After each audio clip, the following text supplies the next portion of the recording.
जिंदाबाद जिंदाबाद, इंकलाब जिंदाबाद। जब मैं चुप होऊंगा फिर कहना 2 बार जिंदाबाद जिंदाबाद, इंकलाब जिंदाबाद, इंकलाब जिंदाबाद। हमारी मांगे पूरी करो, हमारी मांगे पूरी करो,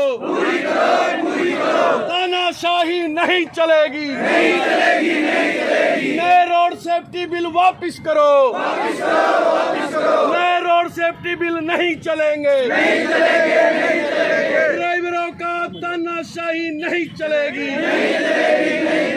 देश के चालकों के ऊपर अत्याचार करना बंद करो, हमारी एकता जिंदाबाद, हमारा भाईचारा जिंदाबाद, जोर जुल्म की टक्कर में संघर्ष हमारा नारा है, जोर जुल्म की टक्कर में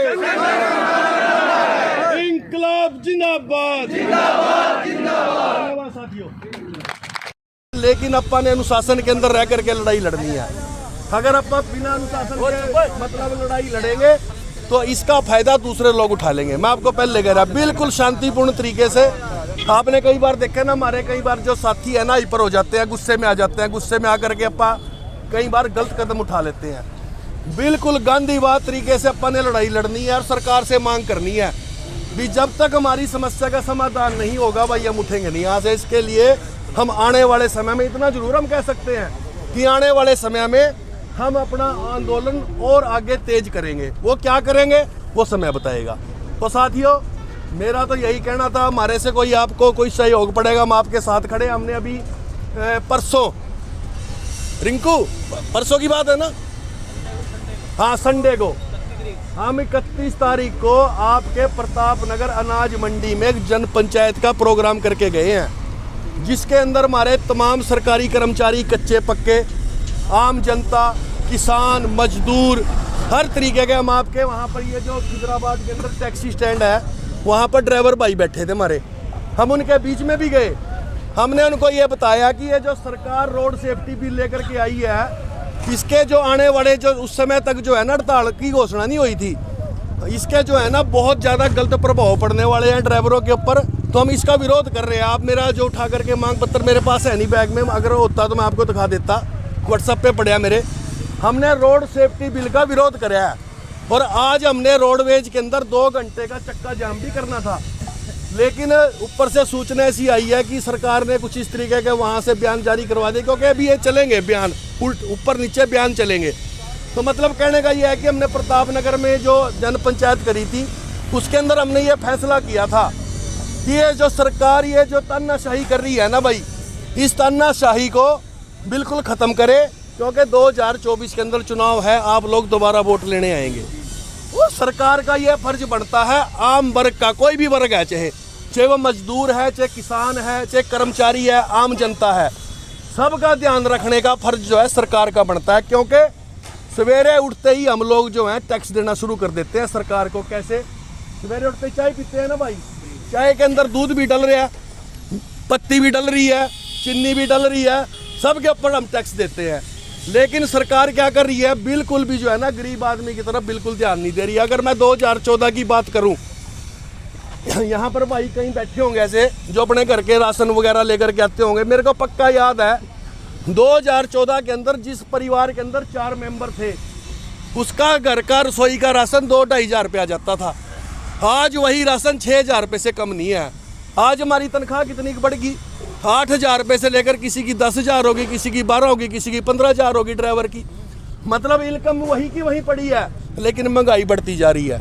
सरकार जब से 9 साल हो चुके हैं, ये सरकार जब से आई है अमीर अमीर होता जा रहा है, गरीब गरीब होता जा रहा है। हम सरकार से ये मांग कर रहे हैं भाई, आपके माध्यम से भी करते हैं और हम तो सड़कों पे उतर के लड़ाई कर ही रहे हैं। हमारे तो रोज़ डीसी ऑफिस पर आकर के देख लेना, हम हर वर्ग के मुद्दे को लेकर के सरकार से मांग करते रहते हैं। अभी हमने प्रताप नगर के अंदर 31 गाँव में गए, अगर कोई भाई यहाँ बैठे हो, 31 गाँव में जाकर के हमने पंचायतें करी, गाँव के लोग इकट्ठे करे, सरपंच बुलाया, हमने उनके बीच में जा करके हमने बातें रखी है भी सरकार जो है ये सार्वजनिक सेवाएं, जो ये सरकारी सेवाएं हैं, चाहे वो हॉस्पिटल है, पढ़ाई की बात लगा लो, रोजगार की बात लगा लो, आज हमारा हरियाणा जो है ना बेरोजगारी में नंबर 1 पे चला गया। आज हमारे बच्चे, आपके भी बच्चे होंगे, आप इतनी मेहनत करके इतने दिन रात घर से बाहर रह करके आप भी ये सोचते होंगे कि यार मेरा बच्चा जो है पढ़ लिख करके एक अच्छी नौकरी करे। लेकिन आप ये देखो हरियाणा जो है हमारा आज बेरोजगारी में नंबर 1 पे चला गया। कारण क्यों? ये बेरोजगारी क्यों फैला रहे हैं ज़्यादा? ये बेरोजगारी इसलिए ज़्यादा फैला रहे हैं कि कम से कम ज़्यादा से ज़्यादा सस्ते दरों पे जो है ना मजदूर तैयार हो सके। ये पता क्या, मान लो किसी को रोजगार नहीं मिला यार, वो घर में बैठा, उसको अगर 7,000 की 8,000 की अगर ऑफर मिल जाएगी ना तो वो भाग करके चला जाएगा। इसलिए सरकार की ये पॉलिसी हमें समझनी पड़ेगी और सरकार के आगे सवाल उठाना पड़ेगा भाई, बोलना सीखना पड़ेगा। इसलिए मैं आप लोगों को कह रहा भाई, एक 3-4 आदमी यहाँ पर अपनी कमेटी बनाओ जो आपको लगता है, जो आप में से समझदार आदमी है, कि पढ़ा लिखा, जो लिखना पढ़ना जानता हो। और उसके अलावा अभी ये पता नहीं कितने दिन चले प्रोग्राम आपका, 10 दिन चले, महीना चले, उसके लिए पैसे भी चाहिए भाई, और 10 रुपये भी इकट्ठे करने हैं। तो ये 3-4 लोग ऐसे से अपनी कमेटी बना लो और कमेटी बना करके इसको लड़ाई को आगे बढ़ाओ। हम आपके साथ खड़े हैं भाई, जब मर्जी याद कर लेना। इस वक्त हम ब्लॉक खिजराबाद के अंदर मौजूद हैं, जहां पर यहाँ पर तमाम ड्राइवर आप लोग देख सकते हैं वीडियो के माध्यम से। और क्या मामला है कि हिट एंड रन जो कानून बनाया गया है भारत सरकार द्वारा, उसको लेकर ड्राइवरों के अंदर कितना रोष है और ये लोग क्या कुछ अपनी डिमांड रख रहे हैं, आज हम इन लोगों से जानने के लिए यहाँ पर खिजराबाद के किशनपुरा चौक पर पहुँचे हैं। मामला क्या है इन भाई से जान लेते हैं सबसे पहले कि आखिरकार आप लोग कड़कती ठंड के अंदर, और जो है जहाँ पर लोग कामकाज के लिए निकले हुए हैं, ये लोग अपना कामकाज छोड़कर यहाँ पर पड़े हुए हैं, वजह क्या है, सरकार से डिमांड क्या करते हैं? सर क्या डिमांड है आप लोगों की सरकार से, क्योंकि इतनी कड़कती ठंड के अंदर आप लोगों ने यहाँ पड़ाव डाल लिया? देखो जी, पहली बात तो ये है कि कोई ठंड में पड़ना नहीं चाहता जी। ये सरकार ने जो काले कानून मरबत हम पे ड्राइवरों पर ने सरासर गलत है। क्यों? अंबारी व्हीकल वाले हैं सब, हैवी लाइसेंस वाले, इन इससे यूँ प्रॉब्लम हो रही है। कोई छोटे व्हीकल वाला, मोटरसाइकिल हो गया, कार वाला हो गया, कहीं ओवरटेक कर दिया, इनके नीचे फंस जा, तो सरकार ने ऐसा तो है नहीं, कोई इंसाफ तो है नहीं भी मौके पे कोई कैमरे के उसके अनुसार भी उसको इंसाफ मिल जाए। तो उसको अगर ड्राइवर वहाँ रुक जाएगा तो उसको मारे जा, पहली बात तो जनता ही मार दे उसने। अगर नहीं रुका गया तो सरकार मार देगी। 10 साल की सज़ा दे दी, 7 लाख जुर्माना दे दिया। इससे हम खिलाफ हैं जी। हमने स्टेयरिंग छोड़ो आंदोलन चला रखा। सरकार से उम्मीद मांग है हमारी कि वो कानून वापस लिया जाए। उससे अलग हमारी 29 मांगे हैं। हमारे बच्चों को शिक्षा मिलनी चाहिए, स्वच्छता मिलनी चाहिए, और हमारी पेंशन की जो स्कीम है वो मिलनी चाहिए। हाँ जी, हाँ जी। तो यहाँ जो ड्राइवर बैठे हुए हैं तमाम लोग यहाँ, ये कौन सी गाड़ी के ड्राइवर है यहाँ पर? ये तकरीबन सारे हैवी व्हीकल वाले हैं, हैवी लाइसेंस वाले हैं, बड़े ट्रक चलाने वाले हैं। इसमें कुछ साथी हैं जो अभी जुड़ रहे हैं आहिस्ता आहिस्ता, कारों वाले भी हैं, कुछ टेम्पो चलाने वाले भी हैं। आहिस्ता आहिस्ता सारे जागरूक हो रहे हैं। क्यों? अनपढ़ता एरिया है, थोड़ा टाइम तो लगेगा सरकार के इनके समझने वास्ता के प्रेशर में ना कोई भैया आवा और अपना शांतिपूर्ण आंदोलन करागे जी।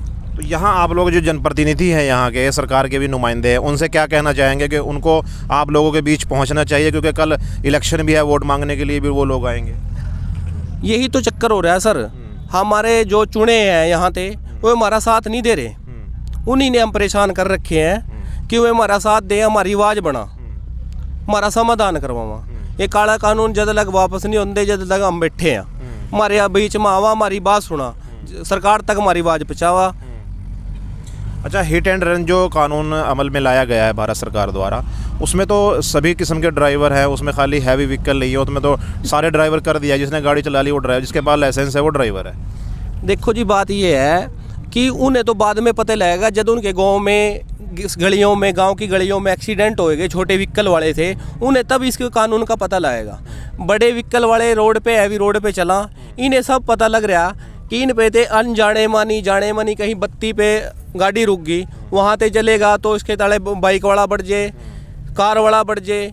इन इसलिए दिक्कत है, इंसाफ यहाँ है नहीं। इससे दिक्कत ये है कि मौके पर अगर ड्राइवर रुक गया उसको जनता मार दे, अगर उसको उठा के लेके जाएगा तो कह रहे 5 साल की सज़ा हो जाएगी।